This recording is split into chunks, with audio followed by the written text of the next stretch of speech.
Hello, and welcome to our webinar. This webinar is put on by Iowa State University Extension and Outreach, and we're focusing on pasture preparation and renovation for 2024. My name is Chris Clark, and I'll be the first presenter today. And then I'll turn it over to Clarabell Probasco, who is our Southeast Iowa Extension and Outreach agronomist. And then we'll turn it over from there to hear from Shelby Gruss, a relatively new statewide forage specialist with Iowa State University. I wanted to start out here sharing the most recent version of the drought monitor. So this was released on Thursday, March 21st, 2024. It does come out weekly. I think it typically goes on data based or based on data collected as of the previous Tuesday. I've got here the national map. I know there's going to be a few attendees or participants today from out of state, so I wanted to show that national map as well. Certainly there are some surrounding states and some other regions of the country affected by drought, but I did kind of zoom in here on the state of Iowa, and pretty concerning that we're this dry at this time of year in Iowa. Typically at this time of year, we're dealing with spring precipitation and thawing and melting from winter precipitation, and often we're fighting mud at this time of the year. We're certainly drier now than is typical. So I want to thank Justin Glisson, the state climatologist for the Iowa Department of Ag. He shared a few slides with me beyond that simple drought monitor map that I just showed you.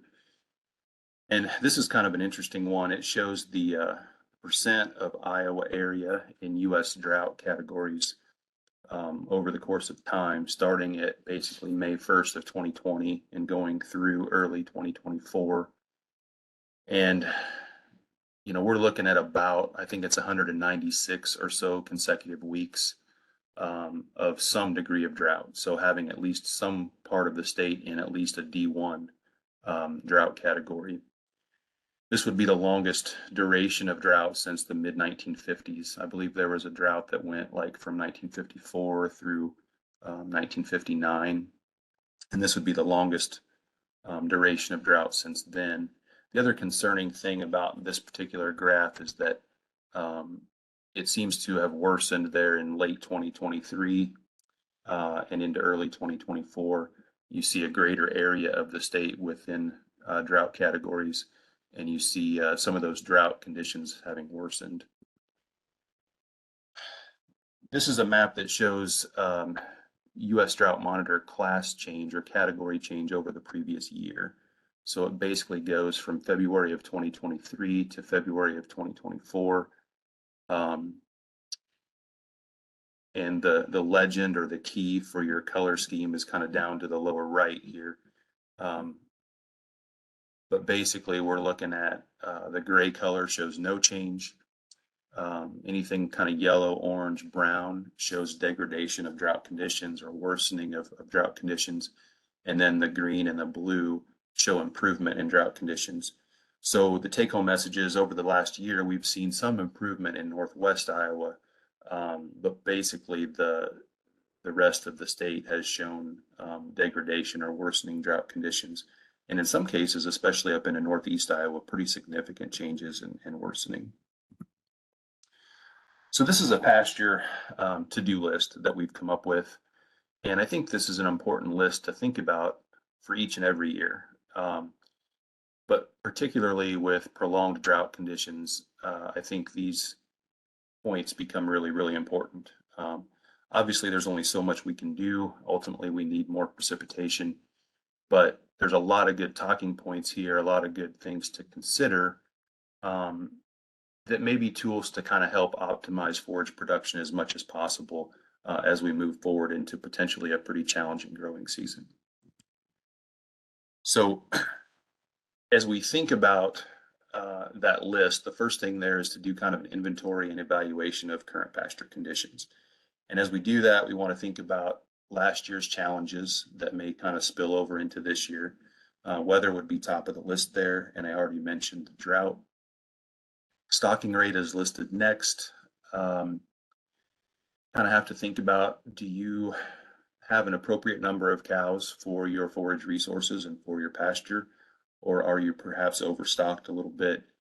Um, Continuous grazing is on this list. We still see a fair amount of continuous grazing across the state.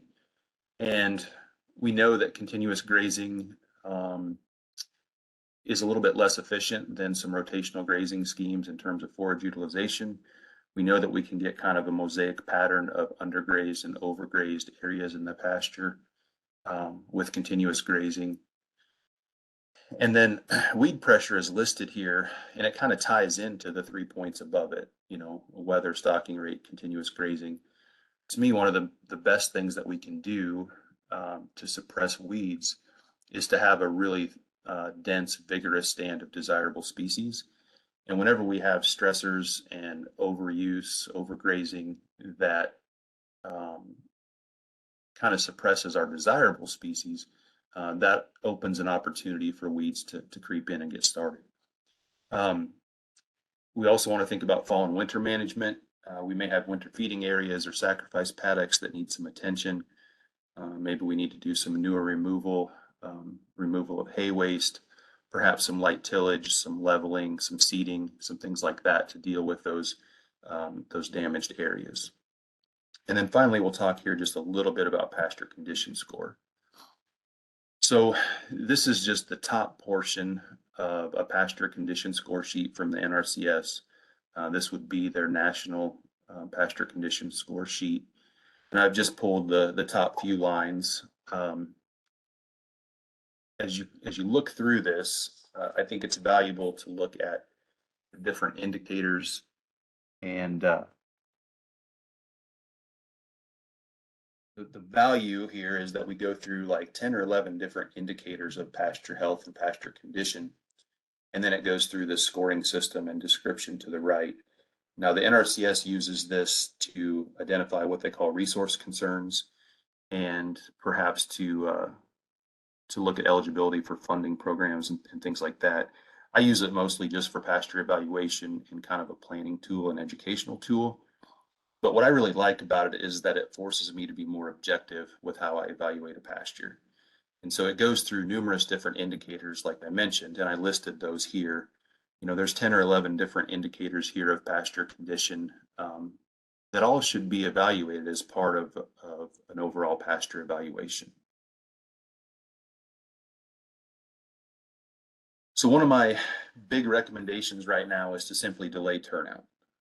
Give pasture more time to regain vigor. And for best recovery management, we often say to allow at least 3 to 4 inches of growth before we turn cattle out for the season. It depends a little bit on what species of grass we're talking about. In my mind, 3 to 4 inches of growth is pretty minimal, and I'd love to see just a little more than that. It'd be great if we could get to 5 or 6 inches of growth before we turn out. And then ultimately, we have to think about that stocking rate.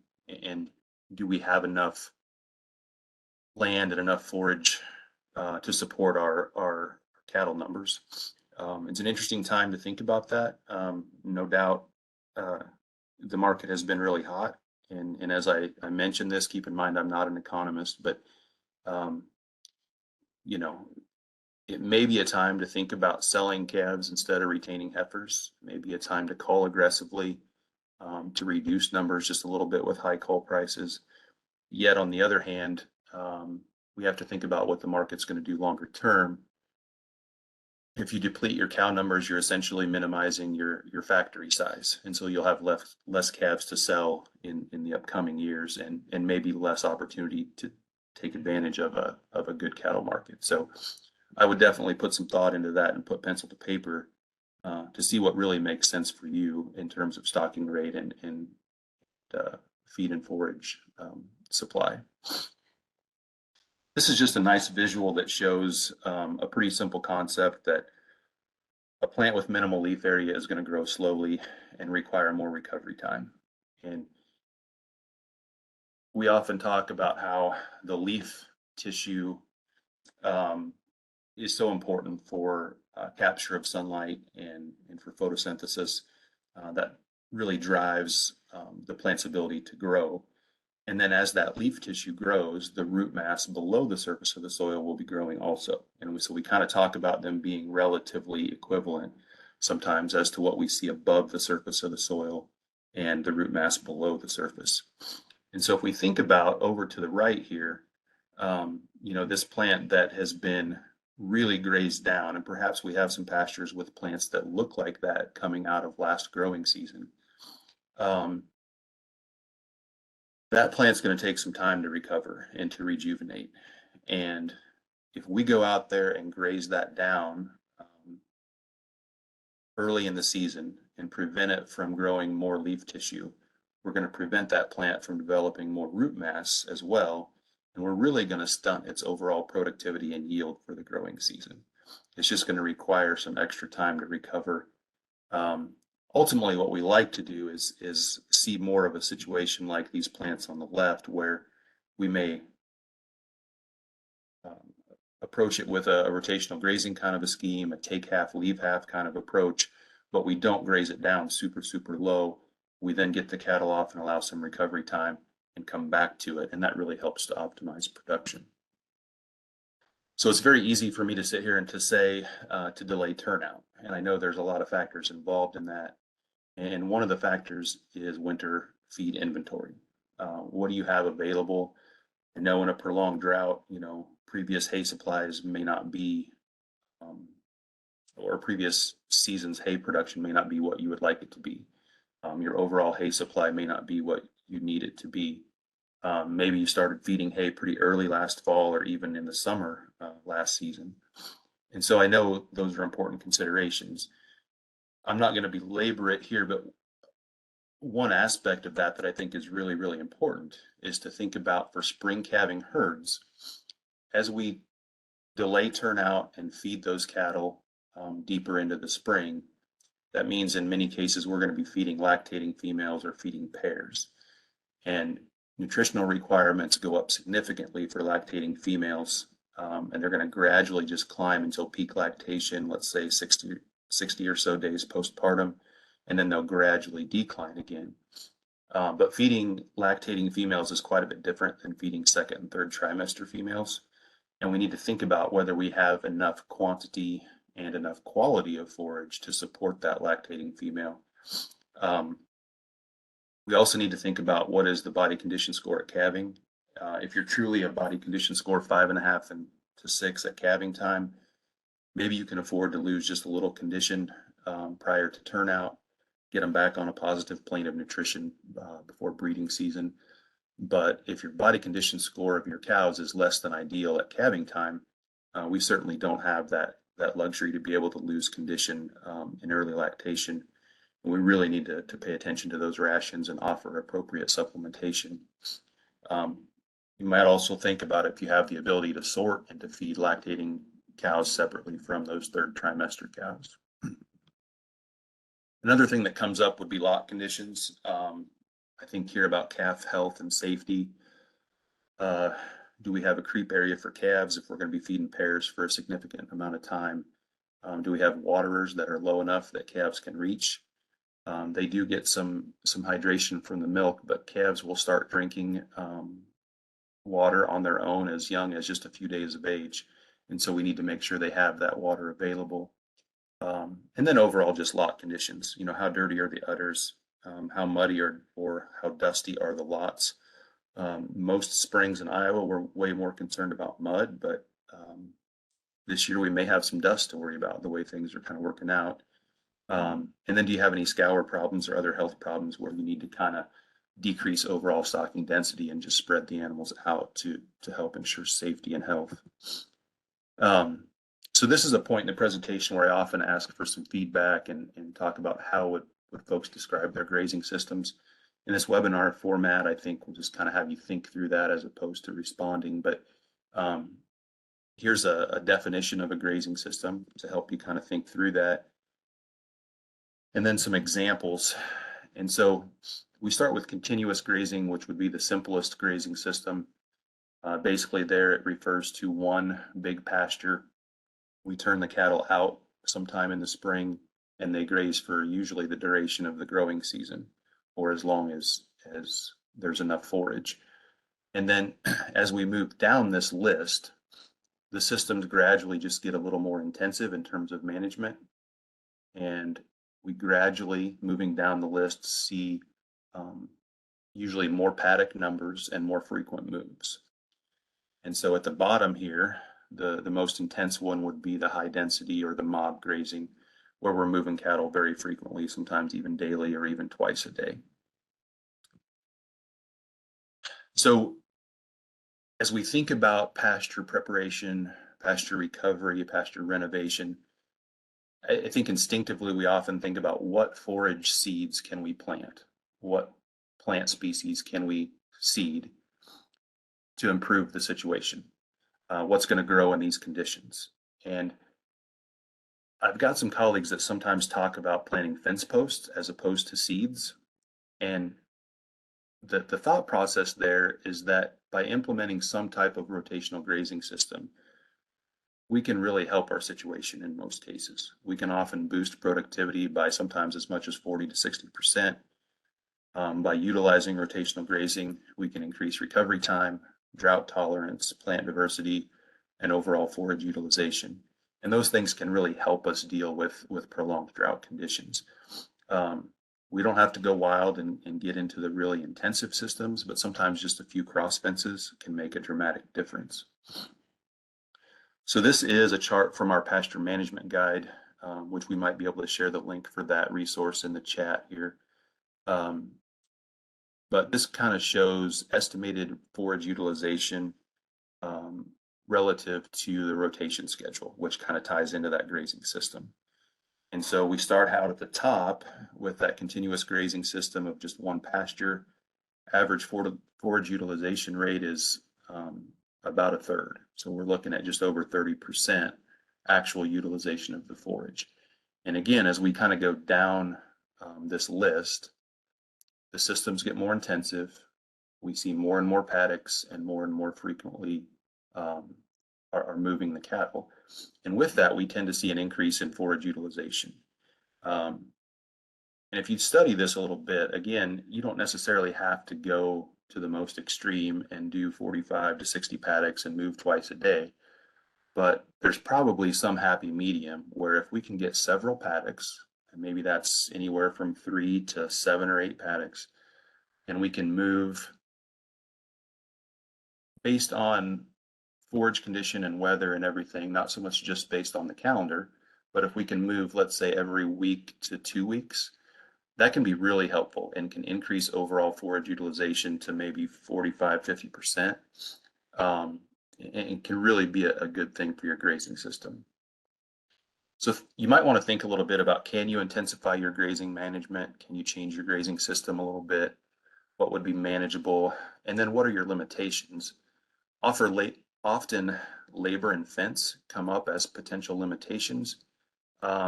Those are pretty manageable in a lot of cases. And I would argue that we could talk through that and figure that out logistically. It doesn't take long to move the cattle. They quickly figure out that when you come to move the wire, they're getting new forage. Often the fence can be addressed with temporary electric fence and hot wires. I bolded water here because to me that's often the biggest challenge, is once we start dividing up a pasture into multiple paddocks, sometimes we have to get pretty creative or make some investments in terms of providing water to those cattle. With that, I'm going to wrap up here. I always finish with my email and my phone number. There's also the link here for the Iowa Beef Center website, and then that QR code can be used to subscribe to our monthly newsletter. It's just an email newsletter that's full of good information, and we'd love to have you be a subscriber. So with that, I'm going to stop sharing, and I'm going to turn it over to Clarabell.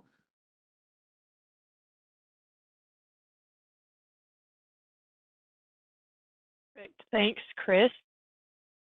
Let me pull up my screen here, share that, and see if that works.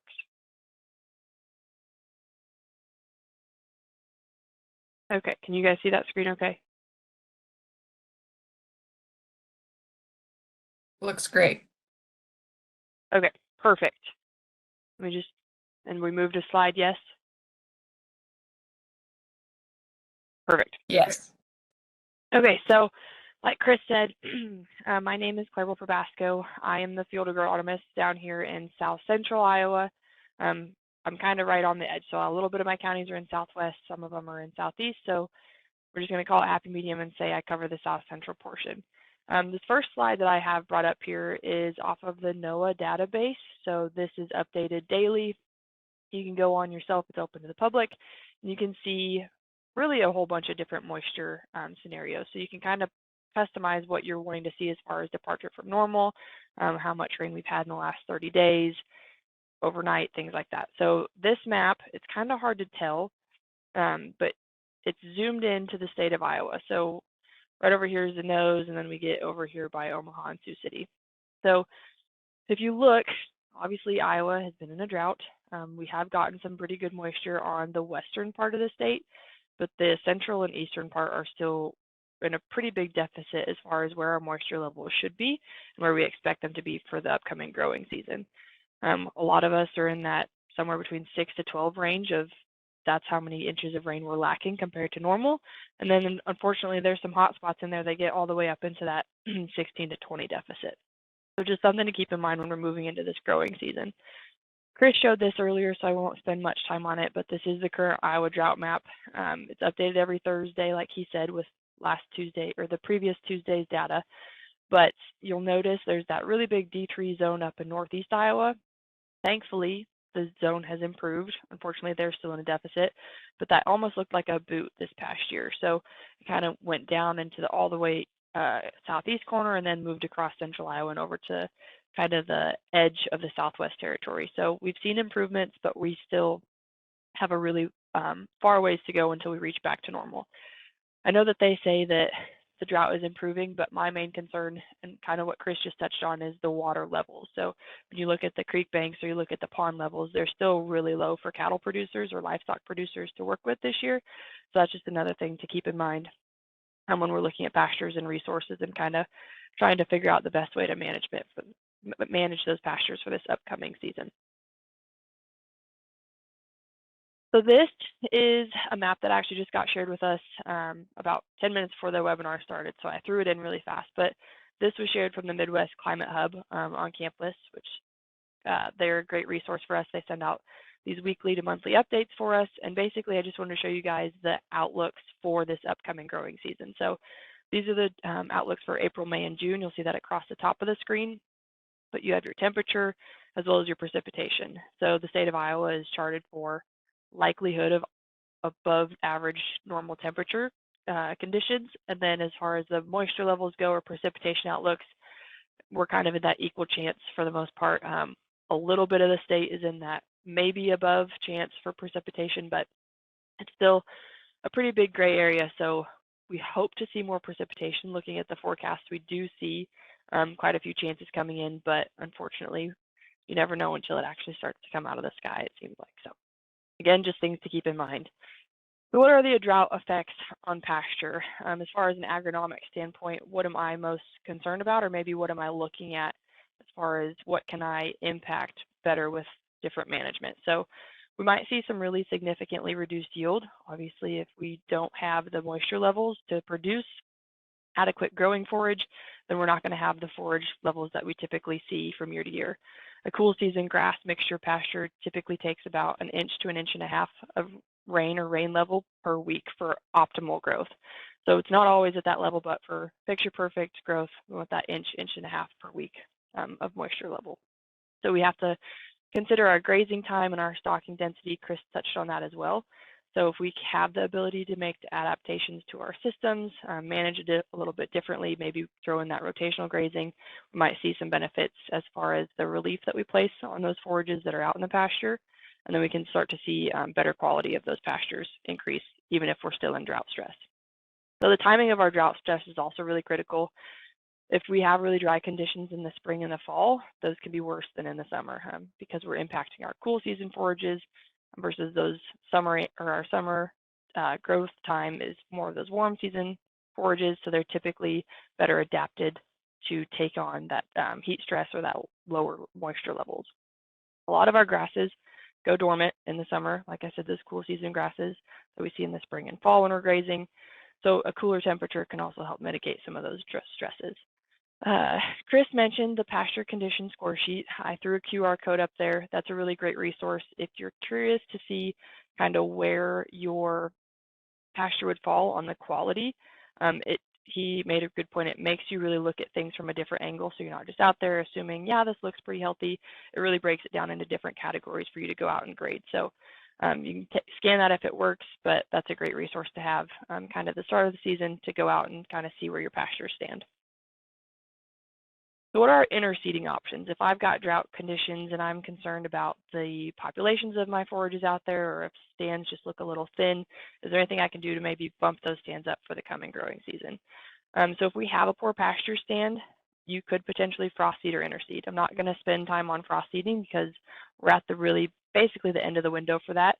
In this kind of February, March, really warm temperatures, not a lot of frost, the ground never really got to frozen, would have made for a very interesting frost seeding year. It was still possible, but it wasn't like our typical freeze-thaw cycle. So you kind of had to time it pretty accordingly to what the weather outlook looked like.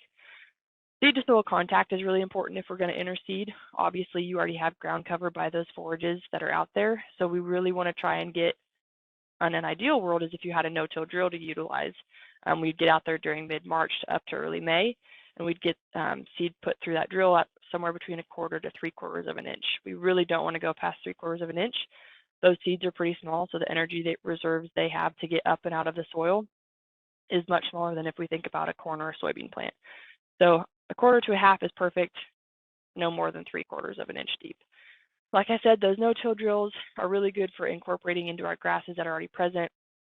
They also incorporate the grass seeds better because those grass seeds are lighter and larger, so like a Timothy, orchard grass, brome grass, those work really well in drills. You can broadcast an interseeding, but you want to lean towards like a hardier seed, for example, a clover. Those are possible, but they're typically less effective than when we use our no-till drill approach. If we do go out and we broadcast and we have the ability to either drag that pasture or throw a harrow over it, that might help us out as far as just kind of working that seed down to the soil level, maybe digging it in or scratching the surface of that soil and helping get some soil cover over top of that new seeding. If you want to go through a broadcast application, just consider increasing your seeding rate as well. We're not directly placing seed into the ground, so there's more potential for that seed to not have good seed to soil contact, not reach the adequate moisture levels that it needs to germinate, things like that. So you kind of have to counterbalance the seed that won't germinate and maybe increase by about 10% of what you would broadcast out there. Up at the top, it says Interseeding PM 1097. That's a publication from Iowa State. That's where that QR code will lead you to. And that's a really good, I think it's 4 pages, but it's a quick read. It talks about all things interseeding and no-till pasture renovation. So it kind of walks you through step by step on items that you can look at, approaches you can make, and then it even goes through seeding rates and pounds per acre for different types of seed. So if we do choose to put out new forages, a big important thing is we want to wait to graze that area until we know that that new forage has had time to grow properly and establish a good root system. If we interseed and we come out and there's just a little bit of growth and we think we don't really have any other options, but we turn the livestock out and all of a sudden that root system isn't established, when they're eating on it, it's just going to pluck that whole plant out of the ground. So we're just removing everything we've planted and we really didn't gain much out of our pasture. So if we can wait until we go out with the pluck test, so basically if you have 4 or 5 inches of growth on your plant, you go out, you use your pointer finger and your thumb, you pull up on that new growth, and if you just pull off the forage and the root stays intact, then that means that you've basically passed the pluck test and you should be good to go. So this is the recommended planting periods for Iowa that we have. I believe this is out of the forage field guide as well, but this is just showing if you're going to do some interseeding, when would be the appropriate time to do that. So you'll see that frost seeding window. We're pretty much at the tail end of it with it being later March, but we still have a good chunk of the rest of March, all of April, the beginning of May to get a good spring interseeding or overseeding taking place. If you don't have time this spring, but you are interested, like if you go out and you use the NRCS pasture condition score sheet and you realize, hey, this might be something I want to look into, you have an opportunity to seed some new forages in the later summer growing period as well. We don't like to do the end of May, June, July, just because we don't usually have a lot of moisture. We typically have really high temperatures, and so we don't see a good seeding establishment in those months. So that's why we lean back towards that August, September, when our rainy season starts to pick up and we can get some good growth before like a winter kill comes along. So soil fertility is also really important in our pastures. We want to make sure we're soil sampling our pastures just like we're soil sampling our crop field. If we can get out there and sample every 3 to 4 years, we're doing really well. When we sample, though, we want to make sure we're sampling the same time every single year. So if I sample in the spring before I put my fertilizer on, I always want to sample in the spring before I put my fertilizer on. That allows me to compare apples to apples versus if I sampled in the fall the first year and then I sample in the spring or the late spring and I've already put my fertilizer on, I'm going to not have very good results to compare to one another because my nutrient levels are going to be very different. We want to make sure we're maintaining those soil fertility levels and fertilizing appropriately. Focus on your pH levels first. If your pH levels are out of whack, then the rest of the nutrient response is going to be out of whack as well. Once we have pH balanced, then we want to work on our nitrogen, phosphorus, and our potassium levels. Grasses respond really quickly to nitrogen. We all know that. That's our typical go-to pasture fertilizer. But if our P and K levels are really low or they're not sufficient enough for the grass system that we have out there, that nitrogen fertilization isn't going to be as profitable as if all of our nutrient levels were in kind of that optimal range. So up on the screen, there's a couple more QR codes. I'm throwing a lot of resources at you, but they are chock full of really good information that can help you throughout the growing season. Not even just this spring, but throughout the summer, this fall. I use them all the time. So PM 1688 is the nutrient and lime recommendation publication. So that's got all of the nutrient removal levels as far as per ton, per acre, per different type of grass, and then talking about where your soil test category is and how much you need to reapply for nutrients. The crop 3108 is the ISU document for how to take an appropriate soil sample. So if you've never soil sampled before, that's a great place to look at as far as just instructions on kind of the do's and don'ts and making sure you're taking everything appropriately. So what does our nitrogen recommendations look like? If we say that grass is really responsive to nitrogen, so we know it's good, so if we put even more out there, does that make our grass systems even better? And in typical answering form, it just kind of depends. Make sure you can utilize what you're putting out there. We don't want to overload our system with nitrogen and then not even be able to use it. So like a typical one-time application of 40, 50, up to 80 pounds in this late March, early April is a really good starting point. Again, if our P and K levels are sufficient, we see more of an economic return out of our nitrogen as well. But we also need good soil moisture to see a good nitrogen response. Once we apply that nitrogen out to that field, we also want to make sure there's a moisture event coming behind us, whether it's a couple heavy dews, a light rain shower, a good rain shower, whatever it is. It helps make sure that that nitrogen actually goes down and into the soil, breaks down, and the plant can use it. Otherwise, we'll have some volatilization issues, and we might not be able to use all of that nitrogen. We typically apply it as urea over the top, the dry prill. Some might do additives into it, some might treat it, untreat it. That's all personal preference. But make sure you're not applying your nitrogen until your weeds are appropriately managed. We don't want to be feeding the crops or the plants that aren't producing a good crop for us. If we've put out new seed, we don't want to apply nitrogen on that new seeding, again, because it's just going to let that current stand of forages or weeds to outcompete the new stand, and then it will more than likely inevitably choke that new stand out. So weed control, there's a lot of different approaches you can take when looking at weed control in a pasture. Rotational grazing is great. So any kind of grazing management strategies you can utilize. Down in South Central Iowa, we've started to see more popularity of those systems be used, and we can start to see, and it's not an overnight difference that you see in the weed pressure, but year after year, you start to really see those desirable forage species that you want your cattle or your livestock to be feeding on to become more prevalent in your system, and your weed populations start to drastically decline. You can also mow or clip your pastures, just make sure you're doing it in a timely manner. We don't want to wait until they've put seed out or they're starting to flower, because then they've already reproduced and all we're doing is basically spreading out that weed seed for them. But there's also herbicide applications you can make as well. Consider using a spot treatment on herbicides if you don't want to use broadcast. Like if you have clovers out in your pasture and you're using a broadleaf weed killer, it's going to take out all your clovers as well. So there's pros and cons to each as far as management strategies, what people preference, but there are a lot of options. And if we can kind of utilize them all together, that's when we see our most effective weed control occur out in our pastures. So typically we can control most of them in the spring, but we can also control some of them in the fall, like thistles are a big issue, and herbicide applications in the fall are really effective on them. So continuing on weed control, I mentioned mowing or clipping. That just kind of helps suppress the growth of any of the erect weed species we have out there. It helps us prevent that weed seed production, but it needs to be really timely. So we don't want those weeds to be really any taller than 1.5 feet. Once they pass that, that's when we start to get the flowering, seed production, things like that. Again, this is not an overnight change. This is a year after year. You start to see reduction in your population levels, but as long as you can keep with it, you'll start to see the benefit out of it. As far as herbicides go, it's really important that you read and consult the label from front to back with whatever herbicide you've chosen. There's a lot of great publications out there that walk through the different herbicide options there are for pastures, the weeds that they're effective against, and kind of rate them across the board. So you can kind of pick and choose which one might work best for your operation. But if we are going to apply one, double check your grazing and haying restrictions. You might not be able to have cows out there for a couple weeks. You might be able to have them out there in a couple of days. But if you have a pasture that you want to hay, you might not be able to move that hay off of the farm or off of that pasture area. So just make sure you're reading that label. If we do a herbicide application, typically want to see really nice, sunshiny, warm weather that's above 50, 55 degrees Fahrenheit and consistently above that after application.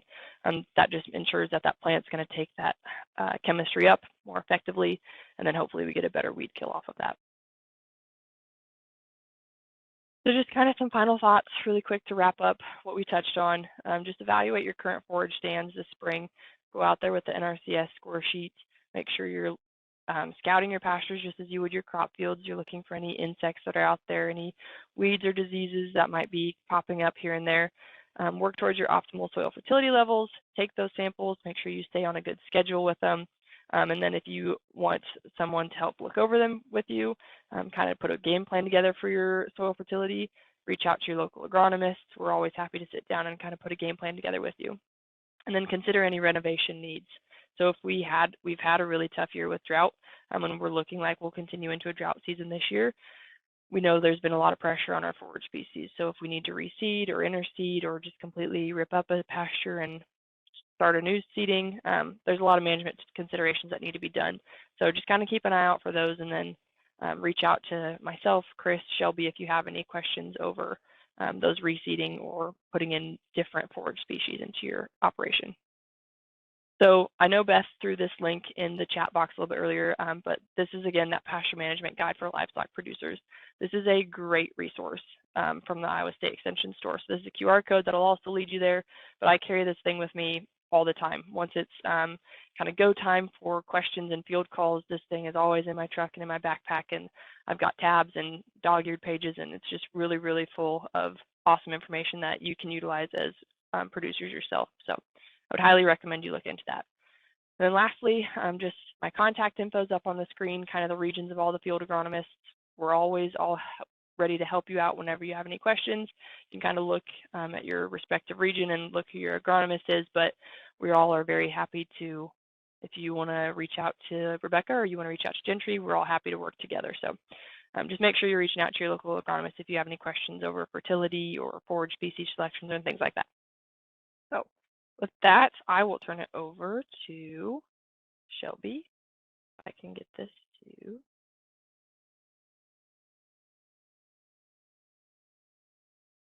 Okay.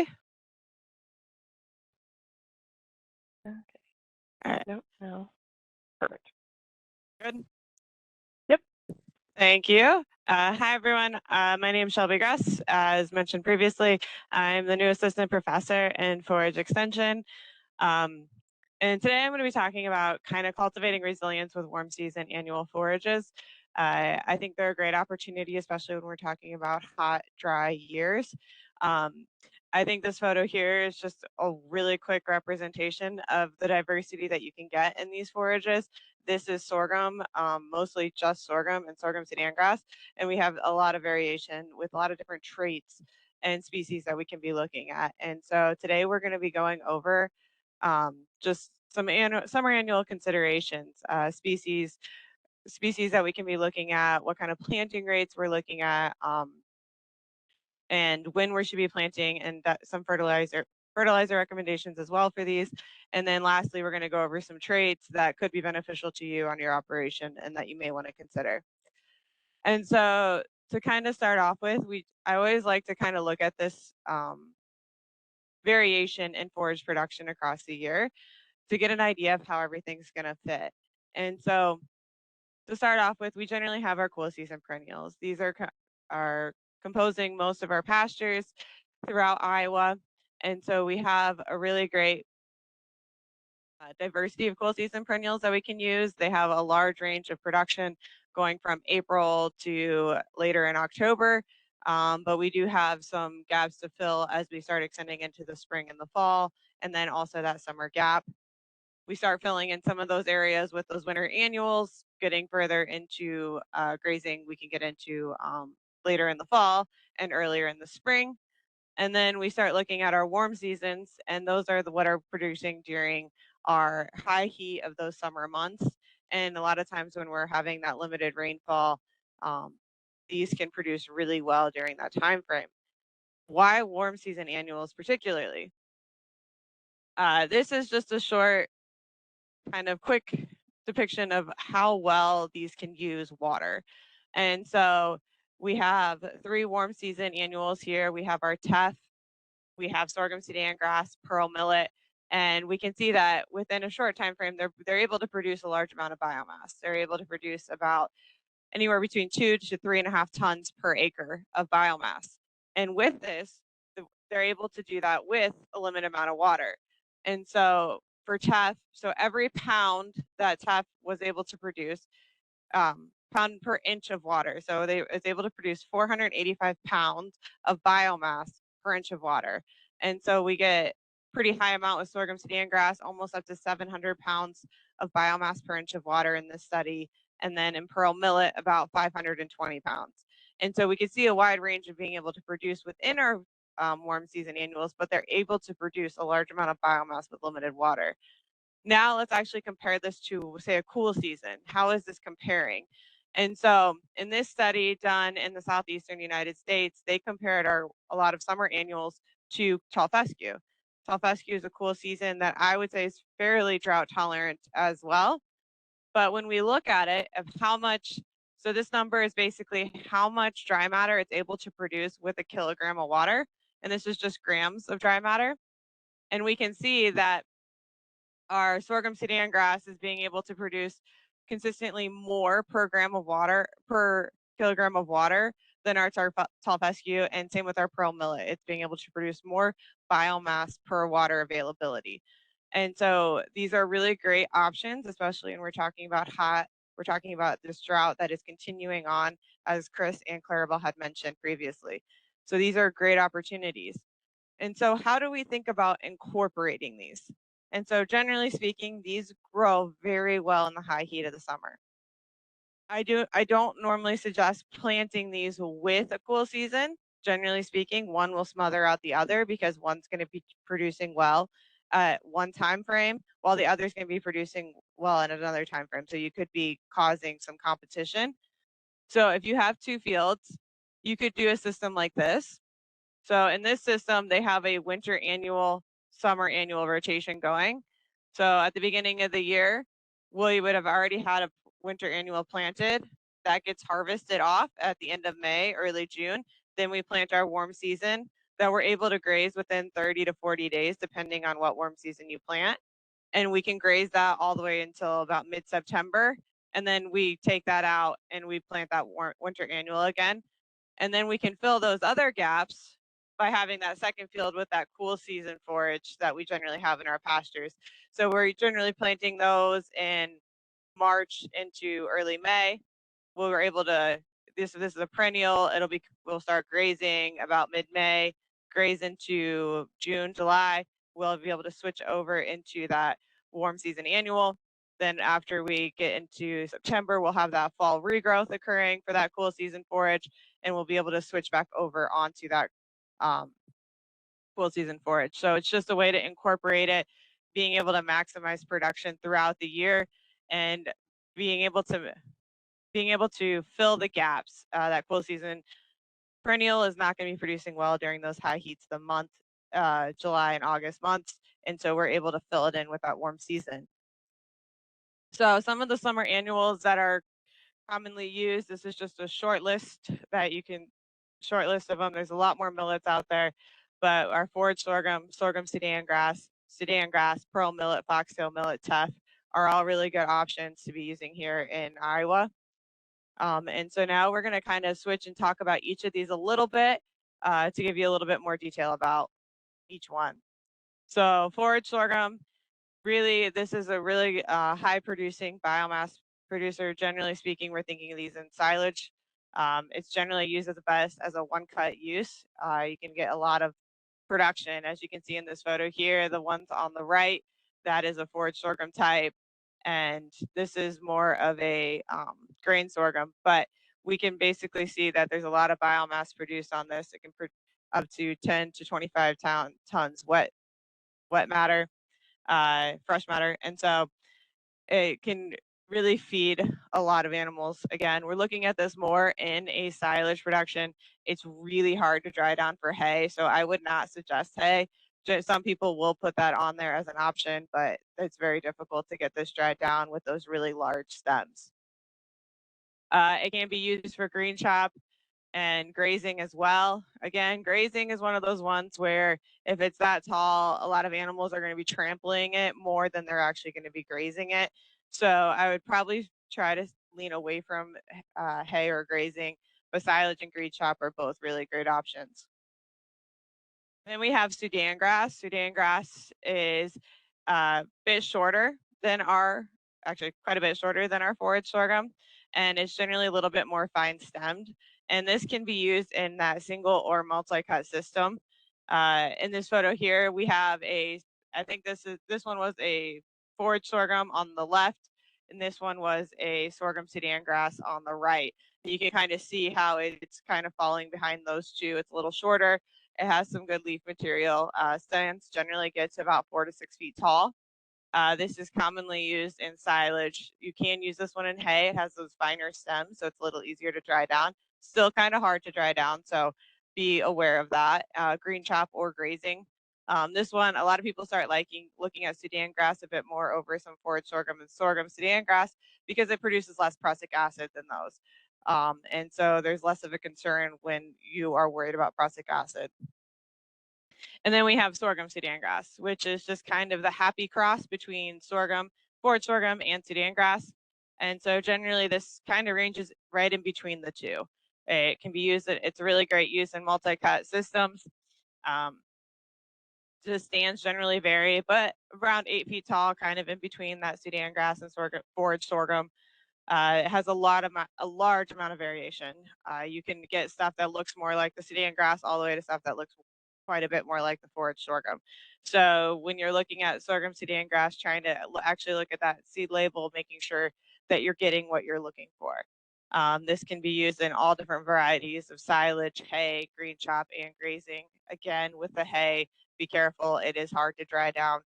Sorghum's really good on holding onto that water, and so getting that dried down to good levels can be difficult. So a good option could be baleage as well in these types, if you're thinking of using this in a haying system. Next, we have pearl millet. Pearl millet is commonly used in a multi-cut system as well, or a single cut. Stands are about 4 to 8 feet tall. They're generally slightly lower in quality and yield compared to our sorghum, our forage sorghum and sorghum Sudan grass. But a lot of people like this as our option because there is no prussic acid in pearl millet, and so we don't have that concern. And so a lot of people look at pearl millet as a great opportunity there. We can use this for silage, hay, green chop, or grazing. all are great options. Again, though, some of these summer annuals are great at holding onto water, so just be careful as you're making hay. And then the last one I'm going to talk about specifically is teff. Teff is a little bit newer in interest, I guess I should say. It generally stands about 3 to 4 feet tall, and it's very high quality, but we're not going to be getting the yields that we would be getting with some of the other options. We want to harvest this at pre-boot because it is very, it's inclined to basically to lodge. It's going to fall over. That seed head's pretty heavy. It's going to have a really good chance of lodging if we're not harvesting it at that pre-boot stage. This can be used for silage, green chop, or hay. I would not suggest using this in a grazing system. Teff has a very shallow root system, and so animals coming to graze it, they're probably gonna be ripping up a lot of roots with it, and so you're basically gonna be losing your stand if you're gonna be grazing it. So it's not very tolerant to grazing.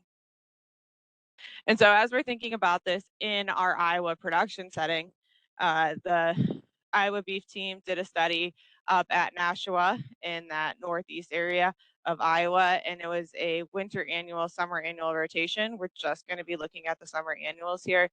And I just wanted to kind of show you between 2021 and 2023 what kind of yields that they were able to receive with 100 pounds of nitrogen in a single cut system. And so with this, they were able to see, like with the sorghum Sudan grass, about 3.5 to 7 tons of dry matter per acre. It's a bit of a range, but we also had a lot of range in weather during those 3 years.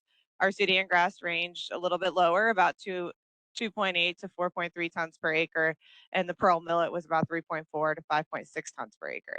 Something I want to note is in 2023, we were in that third year of that drought we've been talking about, and in our summer annuals still were able to average about 3 to 4 tons of dry matter per acre. And during that time, rainfall from June to September was only 4.3 inches. So that was during early June was when these were planted. September was when these were harvested. So we were able to get quite a bit of dry matter on very limited rainfall during that time. And so these are really good options in that during drought years, and as just a savior crop in general. Thinking about, okay, what can I plant just in case we have a drought or our conditions are not favorable. So when we're thinking about planting these, we're thinking about, okay, these like warm weather. They thrive in high heat. So we don't want to plant them when it's cold. Particularly, we want to make sure those soil temperatures are warm. That we are looking for soil temperatures that are greater than 60 degrees Fahrenheit, that are going to stay above 60 degrees Fahrenheit. When we're looking, and so that they can basically thrive in those conditions. As you start getting colder, it's going to hinder a lot of germination. You're going to start leading into germination problems. Planting rates are going to vary depending on what you're planting. Our forage sorghum is about 6 to 12 pounds per acre. As you start getting into Sudan grass, we're starting to raise that to about 15 to 25 pounds per acre. Same with our sorghum Sudan grass. Teff is pretty low seeding rate. It's about 6 to 8 pounds per acre when it's coated. Teff is a very, very small seed, and so it doesn't take a lot to be able to plant a lot of plants. If it's not coated, we're actually looking at, I think, like 3 to 5 pounds per acre. So really got to be careful with that teff seed. Pearl millet, we're looking about 8 to 10 pounds per acre. Most of these can be planted, drilled, or broadcasted. It just depends what you're using. Clarabell mentioned if you're broadcasting, definitely raise that seeding rate to be able to give it a better opportunity to establish. I wouldn't really consider broadcasting forage sorghum, though. I would really want to get that into the ground. And so really be thinking about how to basically best optimize and give your plants the best chance of survival. And with that, we need to be thinking about that planting depth. Forage sorghum, we can plant that a little deeper than some of our others. We're looking about 1.5 inch range. Our Sudan grass is about 1/2 inch to 3/4 of an inch. Then we start getting into our sorghum Sudan grass. That can be right in between the two, about 3/4 to an inch. Teff, really want to hamper this. Very small seeds. very small seeds. We need to make sure we're thinking about not getting that too deep. An eighth to a fourth of an inch max. It needs a firm seed bed so it doesn't settle too far. Pearl millet, we're looking more about a half to 3/4 of an inch. Again, these can be planted, drilled, or broadcasted. And on top of that, we need to be thinking about that fertilization, making sure we're giving it the nutrients it needs to be able to thrive. Generally, nitrogen fertilization, a lot of our warm seasons respond well to nitrogen fertilization. So we're looking at about 100 pounds at planting for our forage sorghum, Sudan grass, pearl millet. If you're taking multiple cuttings, adding an additional 50 pounds after each cut can be beneficial. Teff and Sudan grass, we're looking at a little bit lower of a rate, about 50 pounds at planting and 50 pounds after each cut. P and K, let's do our soil test, make sure that we're getting that adequate recovery, and its use is going to play into a role on this. If we're taking it for silage, we're going to have a lot higher of a removal rate than if we're grazing. If we're grazing, some of that nutrients is going to get cycled back. So being able to soil test and know where you are is going to be really important to make sure that the plant can use that nitrogen we're applying efficiently and for the plant to be able to thrive. And so I'm going to real quickly go over some current and future traits that we have that are on the market now. And so a lot of times we're talking about different things like brown midrib, photoperiod sensitivity, dry stalk, leaf to stem ratio, Burkitic dwarf, male sterile lines is becoming a lot more of a hot topic, and disease resistance. We need to make sure we have disease resistance for the diseases that are prevalent in Iowa. One that's coming out and small release this year is the prussic acid-free sorghum. And so that's another opportunity. I'm going to talk about a few of these in a little more detail as we start to wrap up. And so one of them is the brown midrib trait. What this does is we're looking for higher digestibility. We're decreasing the lignin content in these plants. It's very simple to see. That midrib of the plant has that brown distinct, a nice brown coloring instead of that white coloring. And it generally has better palatability. Photoperiod sensitivity. Basically in the northern latitudes, when we're talking about plants that are photoperiod sensitive, they just don't produce a head very easily. They don't produce that panicle. So not in our northern latitudes, we won't see anything till late October. It continues to put on that biomass with that vegetative growth. These are very difficult to dry down. Where our photoperiod insensitives are more based on growing degree days similar to corn and will develop a head late in summer. This photo shows that this is a photoperiod sensitive type compared to that photoperiod insensitive where that is just continually putting on more biomass. And then last one I'm going to talk about is the male sterile lines. I've been getting a lot of questions about these. So basically what these are is they'll put on a head, but there's no seed production. So there's no sink for basically nutrients to be going into the seed.